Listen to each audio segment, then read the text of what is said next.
Kaixo hande, zer moduz? Ondo, zu? Ondo, bai. Ekingo diogu orduan? Ekingo digu.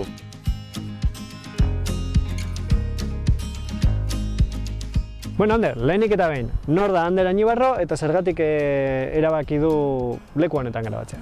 Ander Añibarro Laudioko 33 urteko gazte bat da, eta kasu honetan 2019tik Laudioko alkatea dena. Zergatik aukeratu dudan leku hau, uste dut erraza dela, guretzako Laudiosa hemen ikusten dugulako, auzo guztiak hemetikan ikusten ditugulako, eta guretzako garrantzitsuena Laudion auzoak diralako. Zeintzuk dira Laudioko EAJ-ako programan lan hildo nagusiak hurrengo 4 urteetarako? Bueno, 5 ardatzetan edo hildotan banatu nahi dugu geure programa. Lehenengokoa, hiri berroneratzean eta trantsizio ekologikoan. Lan handia daukagu, apoa martxan jarri behar dugu, argi eta garbi. Legealdi honetan esleitu dugu, eta horrengo legealdia oso garrantzitsua izango da geure herriaren etorkizuna zehazteko.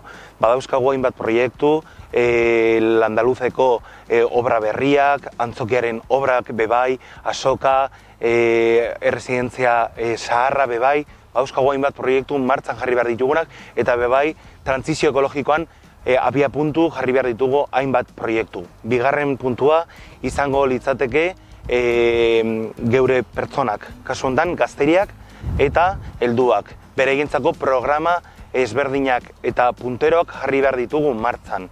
Geuretzako oso garrantzitsuak dira pertsona hauek.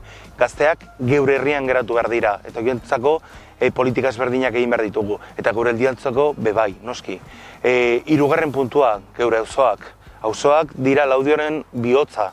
Horrexegatik auza hemen bebai, lehen komentatu dut. Auzo ezberdinak ikusten dira eta auzo ezberdinetan politika ezberdinak egin behar ditugu. Guztientzako politikak ezarrik behar ditugu. Laugarren puntua, topeko politikak bai feminismoan eta bai hildo sozialean. Aurten legealdi honetan egin ditugu aurrera pauso handiak, baina ondino jarraitu behar dugu aurrera pauso handiak ematen bai politika, berdintasun politiketan, politika feministak ezartzen, eta beste aldetikan bebai noski alor sozialeko politiketan.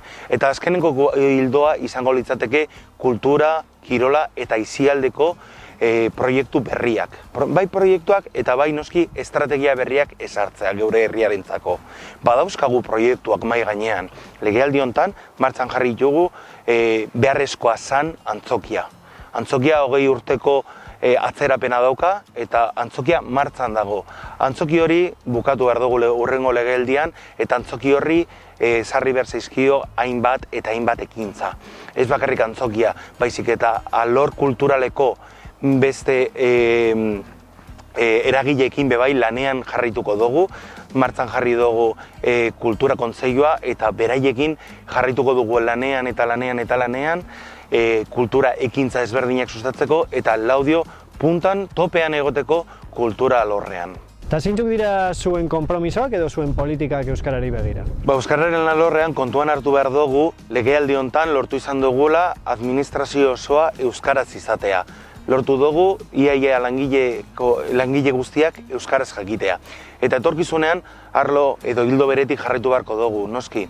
Kontuan hartu behar dugu plan estrategiko berria egin behar dugula. Eta hainbat politika ezarri beharko ditugula, batez ere ez ezagutza baizik eta erabilera sustatzeko. Hori izango da geure konpromisoa eta horretan jarrituko dugu hurrengoko 4 urteetan. Eta zergatik eman behar dio Laudioko herriak konfiantza berriro Ander Añibarro? 4 urte hauetan lan handia egin dugu eta uste dut herriak igerri duela. 90 milioi euro baino gehiago inbertsioak lortu ditugulako. Eta noski, kontuan hartu behar dugu etorkizunerako proiektuak badauzkugulako. Programa honetan 100 ekintza baino gehiago aurkeztuko ditugu. 100 ekintza hauek beteko ditugu. Eta betetzeko aukera izango dugu, batez ere finantziazioa lortzeko aukerak izango ditugulako. Urte hauetan eskaini dugu daukagun guztia eta horrengo urteetan aukera izango dugu berriro ere hori erakusteko. Uste dugu hitza eman gendula eta hitza bete dugula. Horrexegatik uste dugu aukera honena garela Laudio berriro ere puntan jartzeko.